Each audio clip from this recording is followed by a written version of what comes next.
Hola, mi nombre es Marianela Tovar, feminista, doctora en Ciencias Sociales por la Universidad Central de Venezuela. Soy jefa del Laboratorio de Historia de la Ciencia y la Tecnología del Centro de Estudios de la Ciencia del Instituto Venezolano de Investigaciones Científicas, IVIC. Mi presentación se llama La crisis actual, una propuesta desde la economía feminista. Científicas, docentes e investigadoras de diferentes universidades e instituciones de América Latina y el Caribe han coincidido con el diagnóstico de varias activistas de diversos movimientos sociales. La pandemia no solo amenaza nuestra vida como seres humanos, sino que ha agudizado problemas estructurales que vienen arrastrando nuestras sociedades y ha amplificado las diferencias y desigualdades existentes. Uno de los aportes del feminismo estadounidense a la teoría social fue el haber desarrollado el concepto de género como elemento constitutivo de las relaciones sociales, de tal manera que es inevitable reconocer que, tal como afirman Kate Van, Jennifer Cohen y Jana van der Meulen-Rogers, las crisis, y sobre todo las crisis en el ámbito de la salud, tengan dimensiones de género. Diversos estudios realizados en varios países del norte global muestran que, por un lado, gran parte de las mujeres hacen trabajos de cuidado mal pagados, tales como los de enfermería, asistentes de enfermería y cuidadoras remuneradas, y por el otro lado, trabajan en las cadenas de suministro, servicios y educación. Asimismo, en estos países, un gran número de las mujeres migrantes y de las llamadas minorías étnicas son las que tienen mayor riesgo de quedar desempleadas en estos trabajos mal pagados. Una terrible paradoja, pues en una pandemia que demanda distanciamiento social y cuarentena, estas mujeres no pueden prescindir de dejar de asistir a sus trabajos, lo que significa correr el riesgo de contagiarse de COVID-19.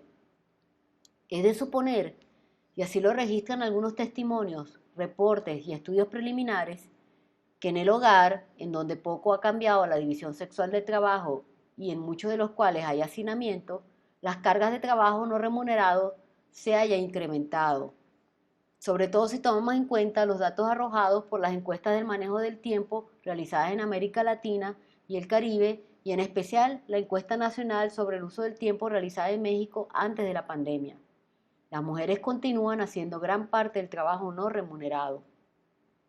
De tal manera que uno de los problemas que se han agudizado en la pandemia es el incremento de la carga física, mental y emocional en las mujeres, sobre todo en aquellas que tienen bajo su cuidado permanente a otras personas. Los testimonios que se recogen en diferentes partes del continente así lo certifican. Este exceso de trabajo tiene efectos psicológicos tales como la ansiedad, la angustia y la depresión. La pandemia ha puesto en evidencia un hecho ya señalado por las feministas: la importancia de las redes de cuidado, tanto institucionales como sociales. También ha expuesto lo que las feministas han venido diciendo sistemáticamente desde el siglo pasado: el cuidado tiene género. En este punto, es necesario remarcar que gran número de estudios nacionales e internacionales han mostrado que las mujeres, las adolescentes y las niñas son uno de los sectores de la población más vulnerables, imposibilitadas de acceder a un sólido sistema de salud, expuestas a todo tipo de privaciones, mayormente llevan la responsabilidad del cuidado y, a la vez, están expuestas a las distintas formas de violencia patriarcal. El 2020 ha sido un año marcado por la pandemia del COVID-19, que ya lleva poco más de 1 millón de muertos y 46 millones de casos. La experiencia recogida en varios países ha mostrado la importancia de adoptar políticas públicas dirigidas al sostenimiento de la vida y su reproducción, por encima de una aproximación dirigida a sostener el crecimiento económico. En nuestro país, la pandemia se da en medio de una crisis multidimensional, cuya manifestación más emblemática ha sido el grave problema de desabastecimiento de la gasolina.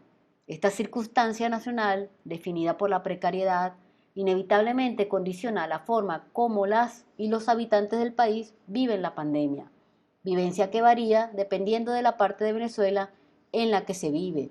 Por ejemplo, vivir fuera de Caracas significa resistir esta situación de pandemia con grandes carencias y sin servicios básicos, entre los que podemos nombrar el agua, la electricidad y el servicio de gas.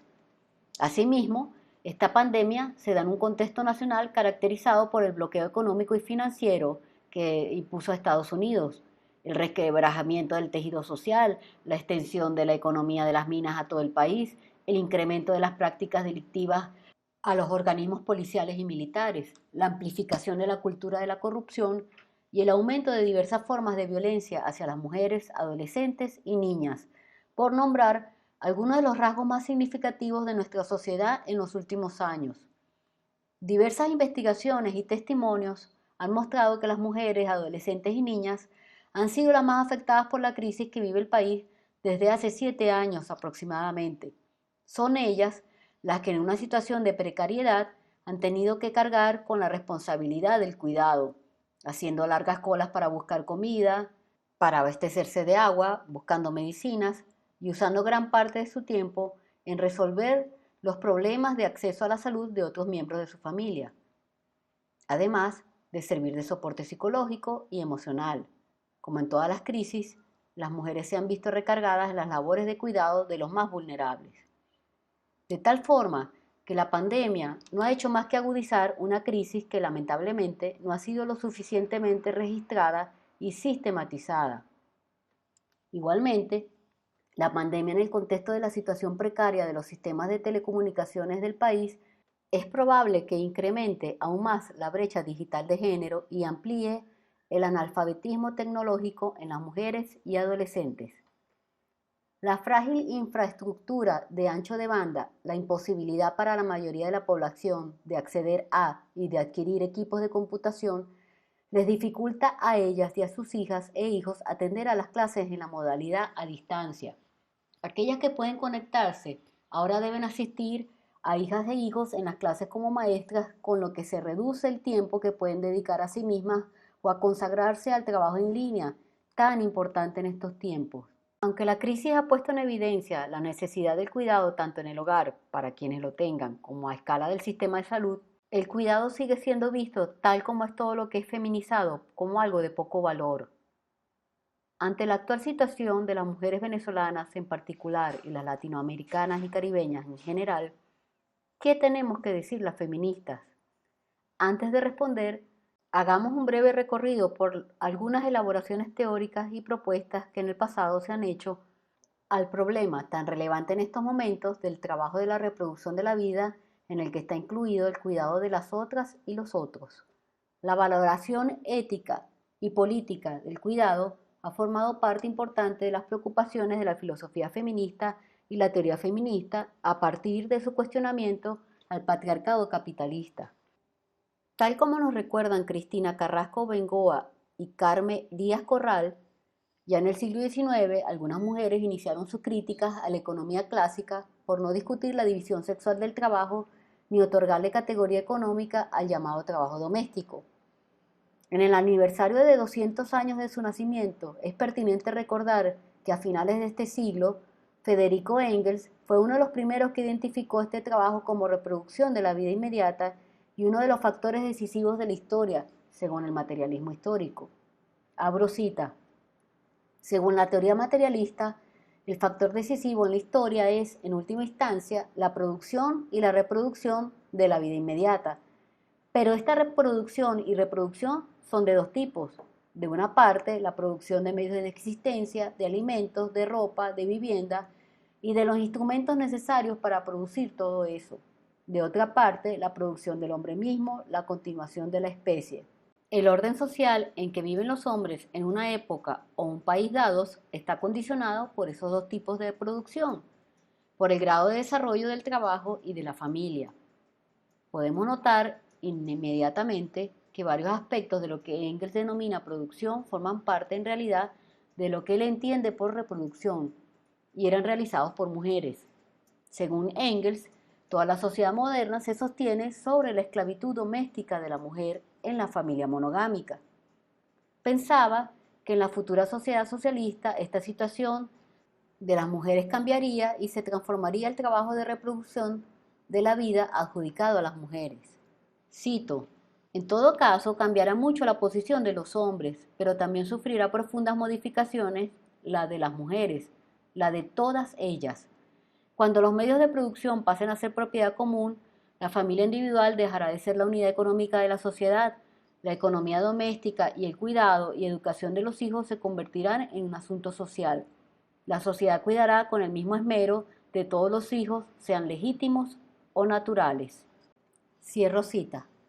Engels se equivocó en su predicción, entre otras cosas, porque como han señalado varias teóricas feministas, su análisis y el de otros marxistas redujeron la situación de la mujer a un problema de orden económico. Por otro lado, el asunto del trabajo doméstico no formaba parte de la agenda política de los socialistas que tomaron el poder en 1917.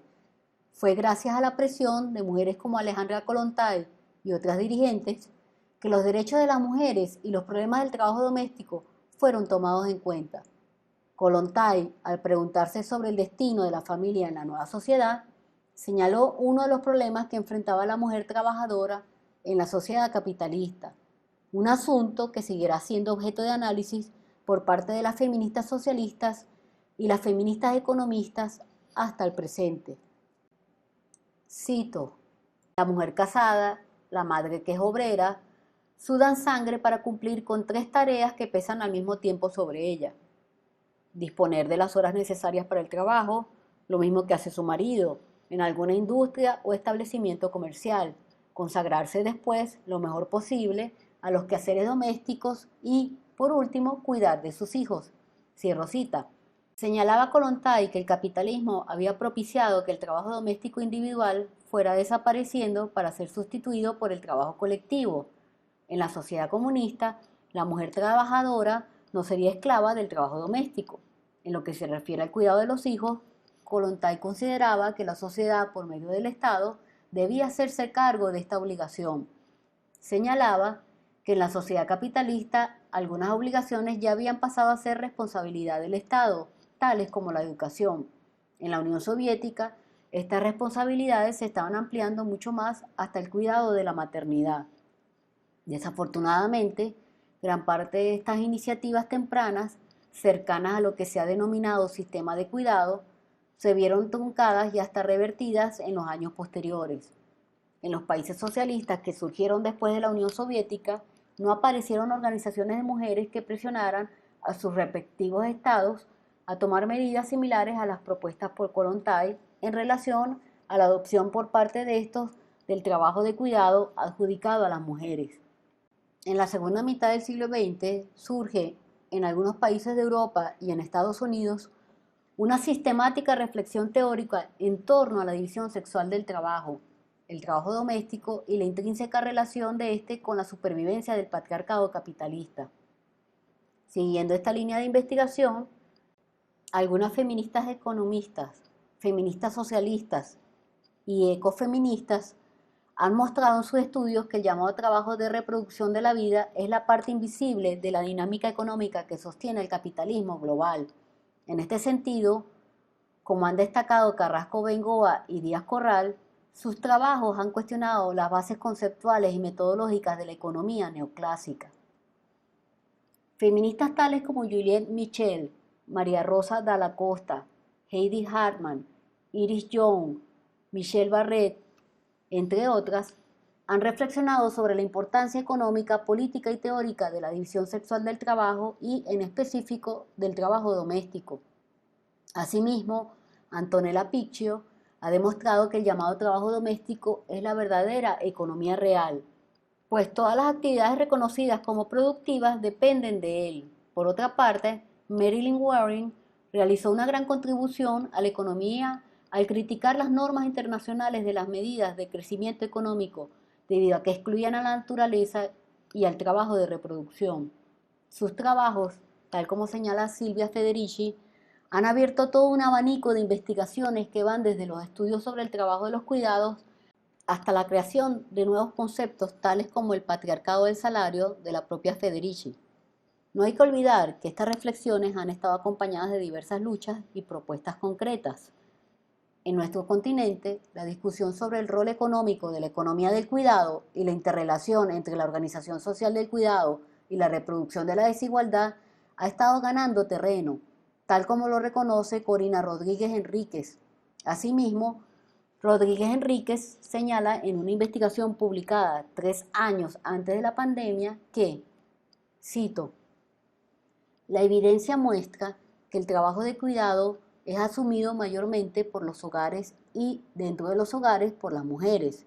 Esto deviene de la concurrencia simultánea de una serie diversa de factores: la división sexual del trabajo, la naturalización de la capacidad de las mujeres para cuidar, los recorridos históricos de los regímenes de bienestar y las experiencias socioeconómicamente estratificadas.